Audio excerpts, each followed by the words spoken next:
Olá, meu nome é Letícia, eu participei do programa PIBIC CNPq UniOeste e vou apresentar o trabalho titulado Efeito da espirulina no desempenho reprodutivo da Daphne amae. Tem como coautoria Jorge Vinícius e Niamien.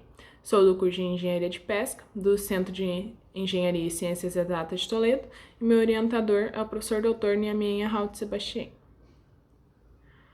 Os zooplânctons, eles são utilizados como alimento vivo nas fases iniciais de larvas de peixes marinhos de água doce. A Daphne, ela pertence à família Daphnidae, é utilizada para testes ecotoxicológicos. Ela possui uma vantagem em relação às outras espécies de Daphnia, por possuir um maior tamanho e uma maior adaptabilidade aos diferentes ambientes. A espirulina é uma cianofícia, ela apresenta as características de 60 a 71% de proteína e de 6 a 7% de lipídio, e vêm sendo utilizadas na alimentação humana e de animais, como suplemento alimentar de alto valor nutricional.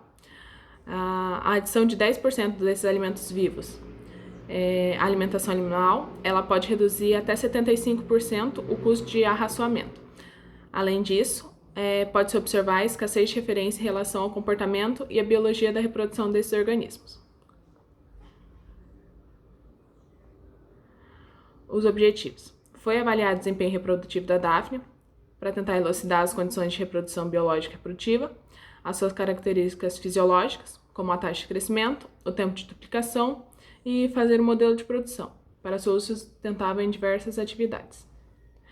Foram inoculadas em sistemas em quantidade igual de Daphne por balde, sendo 3 Daphnes recém-eclodidas em 24 horas ou 26 de vida por litro. Para a taxa de crescimento foi determinado por essa equação, onde o NT é o número de Daphnia depois de um tempo, a base de logaritmos neporianas, K, a taxa de crescimento é a diferença entre a taxa específica instantânea de natalidade e a taxa instantânea de mortalidade, D da equação K igual B menos D. A resistência ambiental é o somatório dos fatores limitantes que permitiram a realização total do potencial biológico, que é representado pela equação K de log de NT menos log de NO dividido por T. Já a taxa finita de crescimento foi caracterizada pela velocidade real e multiplicação das células, que foi pela equação lambda igual a E de K elevado a K. E o tempo de reduplicação foi permitido por um acompanhamento com finalidade de projetar a quantidade de zooplâncton em determinado tempo de acordo com a quantidade desejada, pela equação T igual a log 2 por K. Os resultados obtidos.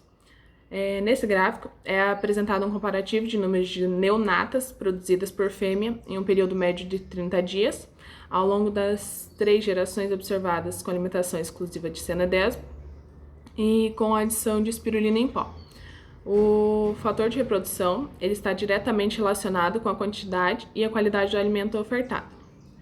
As variáveis físico-químicas do experimento elas se mantiveram na faixa ideal de cultivo para espécie, conforme a ABNT, onde o pH variou entre 7,5 a 7,9, os parâmetros de oxigênio dissolvido, dureza, condutividade e temperatura variaram entre 8,3 mg por litro, 165 mg por litro, 320 e 27 graus, respectivamente. O experimento ele apresentou uma taxa de reprodução de K de 0,13, que significa a cada 1,3 dias ocorria uma reprodução. A taxa de crescimento é de 1,1 dia, que a Daphne alcançava a maturidade, e um tempo de duplicação de 2,4, o que a cada 2,4 dias a população estava sendo reduplicada. Essas características elas mostram que as condições ideais das Daphnias apresentaram uma população muito grande, permitindo o uso deles em alimentos em um teste de ecotoxicologia. Avaliando a taxa de crescimento em recipientes com diferentes capacidades ao longo desses 21 dias, a idade média de início de reprodução foi de 7,36 dias, com desovas ocorrendo com intervalo de 1 dia e uma média de 17,50 nascidas por evento reprodutivo. A Spirulina platensis, utilizada nesse experimento, mostrou-se um alimento eficiente em manter um bom nível de fertilidade e crescimento. E o uso da Daphnia como alimento vivo na fase de larvicultura de várias espécies de peixes.